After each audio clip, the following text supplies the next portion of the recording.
Stop doing these 3 things. They're probably making your hot flashes worse. Yep, I bet if you're doing these 3 things, they're making your hot flashes worse. So can you relate? You're in your bed at night. Covers on, covers off, covers on, covers off, covers on, covers off. Because you're just like 1 minute you're hot, the next minute you're cold. Can you relate? Night sweats, which are basically just hot flashes at night. Can you relate to that? Or is it just me? I don't know. That was me for a long time, trying to manage my hot flashes without using HRT. So I've been in menopause now for about 10 years, and it took me a while to figure out what my hot flash triggers were, because those are the things that are going to make your hot flashes worse. I decided that HRT wasn't for me. My doctor told me that HRT wasn't for me, so I had to figure out how to manage all my menopause symptoms, including those annoying, frustrating, super annoying, let me just say, hot flashes, how to prevent them, how to manage them, how to stop them. So I'm going to share with you 3 things that if you're doing them, they're probably making your hot flashes worse. So thing number 1 is alcohol. Now I made a whole video about alcohol and hot flashes, especially red wine, but if you're still drinking, definitely alcohol can make your hot flashes worse. Sometimes it's an immediate reaction like me. You have a drink, literally 5 minutes later, you're sweating, you're hot, you're having a full-blown hot flash. Or sometimes it makes you just wake up in the middle of the night because you're having a hot flash at night, night sweats. You're waking up in the middle of the night, you're hot because of your red wine or whatever it is you're drinking.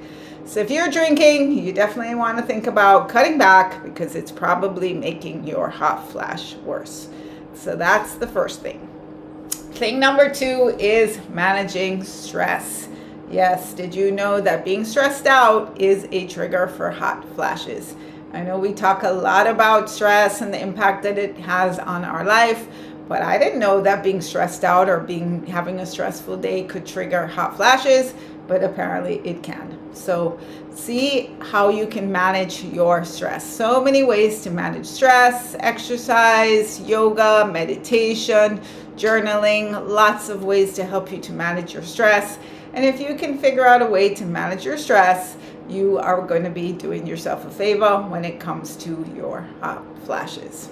So the third thing that definitely works for me, I live in Jamaica. It's pretty hot here all the time. I had to learn how to dress. These days I just don't even want to wear anything at all. I want to wear really light clothes. It's coming on to summer. I generally wear super light cottons or linen or just, as little clothes as possible, quite frankly. But you go inside into these buildings, there's lots of air conditioning, so you're freezing when you go inside until you have a hot flash, and then you're hot, then you go outside and then you're hot again, but then maybe you have a hot flash. So what you're wearing definitely will help you to manage your hot flashes. You want to be wearing cool, comfortable clothes that you can put on when you get chilly and take off when you get hot. Yes, I know. You got to kind of think ahead and think about how you can dress to accommodate these sudden increases in temperature. So those are the 3 main things that I personally have done and experienced, but there are definitely other triggers for hot flashes. Things like spicy foods, caffeine definitely is a trigger for some people. So the key is to figure out what the triggers are for you. So leave it in the comments. Let me know what are the triggers for you and what have you been able to do about it if you have. And just to recap, the 3 triggers for me have been definitely alcohol, stress, and not dressing properly and not being able to manage my hot flash with taking off or putting on more clothes. So I would say if you can stop doing those things, it will definitely help you. So I hope these things resonated with you. I hope they're helpful. If you have any questions or comments or have anything to share on this subject, I'd love for you to leave it in the comments so we can all learn together as a community. And I do have a link to my free menopause self-care toolkit below.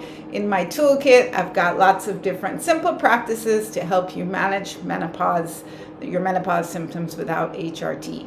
So if you're having annoying joint pain, I have a yoga for joint pain video in the toolkit. I also have a daily wellness checklist, some things that you might want to think about doing every day to help you manage your stress, anxiety, joint pains. And I also have a list of confidence boosting affirmations. So those are all in my menopause toolkit. So please download it and let me know how you like it. And you can also check out this next video, which I hope will help you on your menopause journey. So hope you found this helpful, and I'll see you again soon. Well, there's one more thing I wanted to share about what we can be doing to help us to manage our hot flashes. So I'm a yoga teacher, and in yoga we talk a lot about the healing benefits of breathing and how we can use different breathing techniques to manage our stress, anxiety, energy level, and also to keep our bodies cool. So there is a breathing technique called Sitali breathing that can help to cool down the body, and there are many other breathing techniques that can help you to just unwind, relax, regulate your nervous system, slow everything down. So please let me know in the comments if you're interested in me doing some videos talking about the different breathing techniques that can help us in menopause. I think I do have some breathing techniques already on this channel, but as I said, in particular, Sitali breath is a really great breath to cool you down. And there are other breathing techniques that will help to manage your stress, anxiety, and just to help with overall relaxation. So let me know if you're interested in me recording some videos about how breathing techniques or pranayama can help. I'd really love to know what works for you. And if you have any other subjects that you want me to talk about that you don't see me having talked about on this channel yet, please let me know in the comments if there's anything else that you would like me to talk about, or any questions that you have related to this or any other subject to do with managing menopause without HRT. Because that's what this channel is all about, how to manage our menopause symptoms without using HRT, so we can be living healthy, happy, and pain-free over 40.